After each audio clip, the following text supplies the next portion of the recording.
Vamos ir, meus amigos, vamos ir, porque o Botafogo está jogando o título no lixo. Tomou uma virada épica do Grêmio com 3 gols do Luis Soares, meus amigos. E agora, será que dá pro Malvadão? Vamos aqui analisar o que a imprensa esportiva falou sobre essa virada aí do Grêmio em cima do Botafogo. Bora pro vídeo de hoje. Brasileiro muito acima da média. E hoje ele foi perfeito. Sem Luis Soares, como seria o Grêmio? Teria muito mais dificuldades, obviamente. E o Soares resolveu a partida com 3 gols, né? Só pra gente não ficar só no Luis Soares, no intervalo o Renato faz 2 trocas. Ferreirinha. Ele coloca o Cristaldo e coloca o Ferreirinha. O Ferreirinha participa dos dois, do gol, do segundo gol e do terceiro gol. Né? No segundo gol, o Ferreirinha, na mesma posição, aquela pontinha esquerda ali, trazendo pra dentro. Né? No segundo gol, ele traz pra dentro, bate ao rebote, o Soares faz. A bola sobra pro Soares, ele corta pra dentro e faz. E no terceiro gol, ele dá um lançamento belíssimo também pro... Aí ele chuta, a bola sobra pro Luis Soares em condição legal. O drible do Soares e a batida seca, coisa de quem sabe muito, né? Coisa de gênio. A gente tem muito o que falar desse cara. Acho que esse cara tem que entrar na discussão de craque do campeonato, não por causa de hoje, mas pelo que ele faz. Os números do Soares são impressionantes dentro do campeonato. E o terceiro gol, o Ferreirinha de novo na mesma condição, na mesma faixa de campo, faz o cruzamento e o Luizito marca mais um. Quando você vai ficando mais velho, você vai ficando mais esperto também, né? No caso do jogador de futebol, porque senão a idade chega, você não tem mais aquela velocidade que tem quando jovem.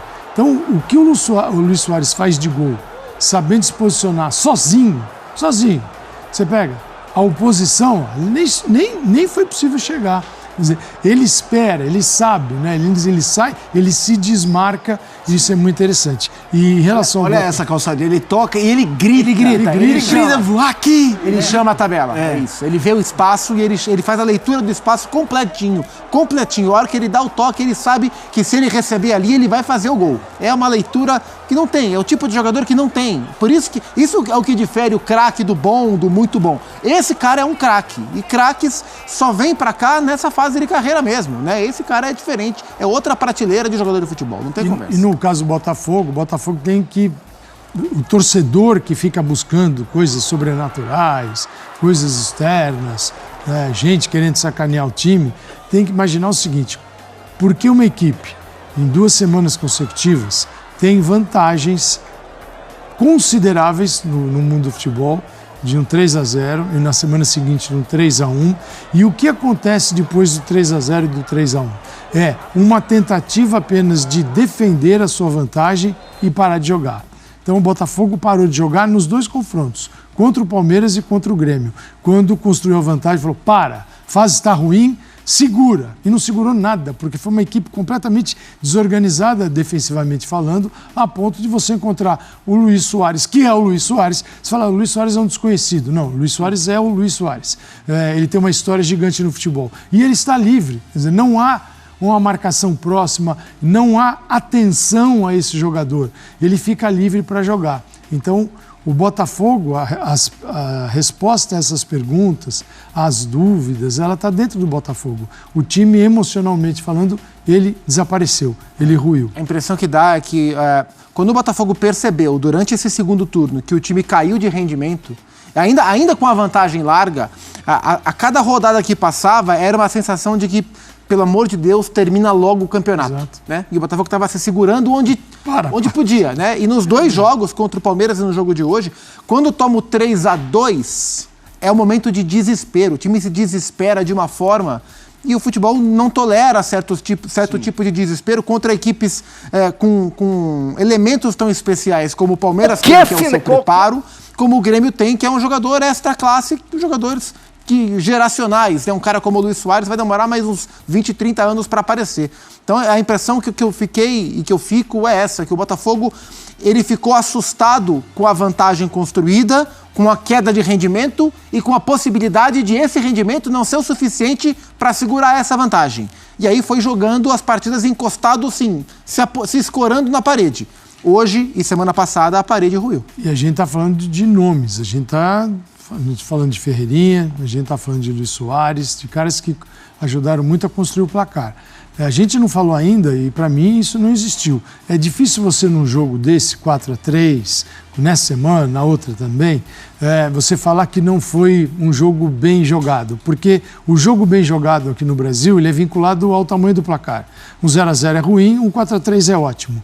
Mas tanto o Botafogo quanto o Grêmio cometeram erros assim, gigantescos. Então, nessa somatória dos erros, o Grêmio ganhou porque cometeu um erro a menos do que o Botafogo, porque foi uma partida que realmente, sei lá, ela não foi bem executada, não foi segura. Sei lá, o lado do Botafogo, isso está muito claro. E no lado do Grêmio também. O Grêmio saiu de um 3-1. E marcou mal demais no primeiro tempo. Mal demais. Mal demais. Mas o que se olha é só o placar, né, Zupac? Já a gente vai a São Januário com a Roberta Barroso. Vamos agora com números. Luiz Soares é assunto aqui. Vamos colocar na tela a atuação de gala do homem. 83 minutos em campo, 3 gols, 5 finalizações, no alvo 4, grande chance 5, ações na área rival 8, dribles certos 2. Você bateu na tecla, Zupac, que caras desse tamanho não virão ao Brasil no auge. Jamais. Agora, eu imaginei que ele ia dar caldo no futebol brasileiro. Mas admito que é até acima do que eu imaginava. Não essa sopa deliciosa, né? Cara. É um caldo, né? É não isso. Essa sopa, né? Assim, e a gente tá falando, olhando esses números, são os números de hoje com o aproveitamento dele dentro do elenco. Se a gente olhar para os números do campeonato, e essa semana eu dei uma mergulhada bem grande nos números do campeonato em termos de equipes e de jogadores, com os gols de hoje, olha só, o Luiz Soares ele é o 3º maior artilheiro da competição, tá em 3º lugar. Até aí, nenhuma novidade, o Soares é um cara que é para estar entre os goleadores da competição mesmo.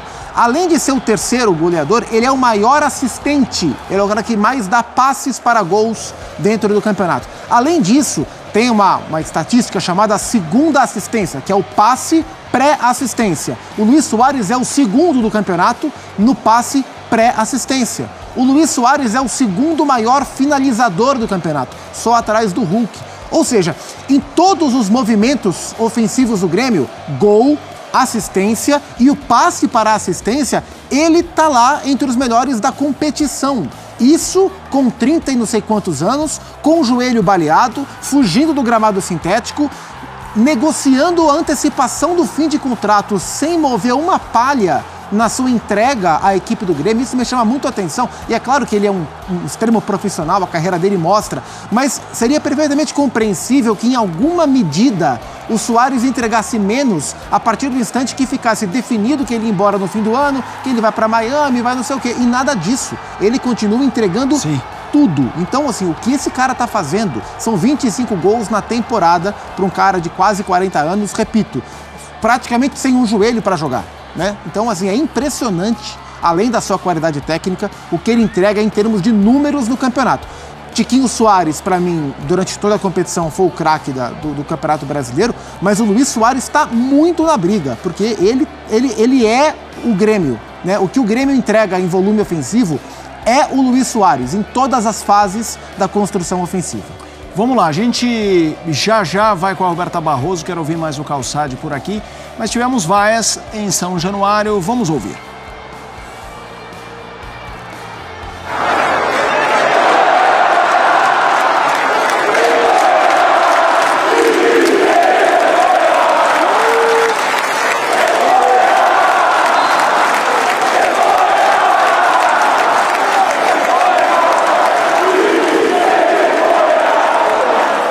Para saber mais do clima, vamos a São Januário com Roberta Barroso. Ela está chegando neste... Olha aí, nação, e após esse vexame aí do Botafogo, que virada, hein, do Grêmio em cima do Botafogo, 4-3, Luiz Soares marcando 3 vezes, né? E olha só, após essa derrota do Botafogo, o Botafogo estacionou aí com 59 pontos, com 32 jogos. O Grêmio, 59 pontos, vice-colocado, mas tem 33 jogos. Palmeiras, 59 pontos, 33 jogos. Bragantino, 58 pontos, 32 jogos. Bragantino que joga com Botafogo. Próxima partida, hein? É decisão também. E aí, quinto colocado, Flamengo com 56 pontos e 32 jogos. Mas lembrando o seguinte, que o Flamengo também tem um jogo a menos, que inclusive é contra o Bragantino, que nesse momento o Bragantino também só depende dele para ser campeão, caso vença o Botafogo e vença todas as demais partidas. Então, Nesse momento, eu vou falar uma coisa pra você. O Flamengo está a 3 pontos do Botafogo. Mesmo número de jogos. Nesse momento, o Botafogo tem 32 jogos.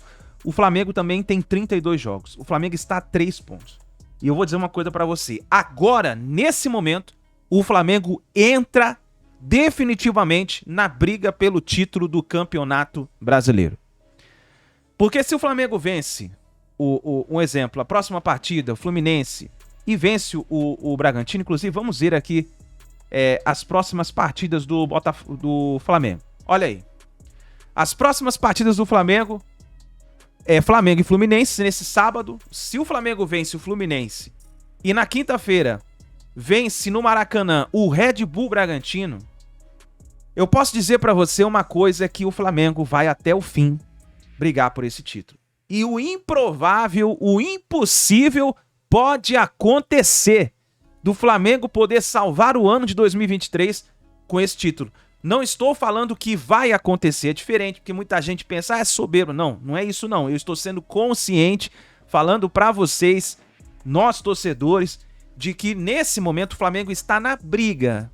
Na briga pelo título não significa que será o campeão.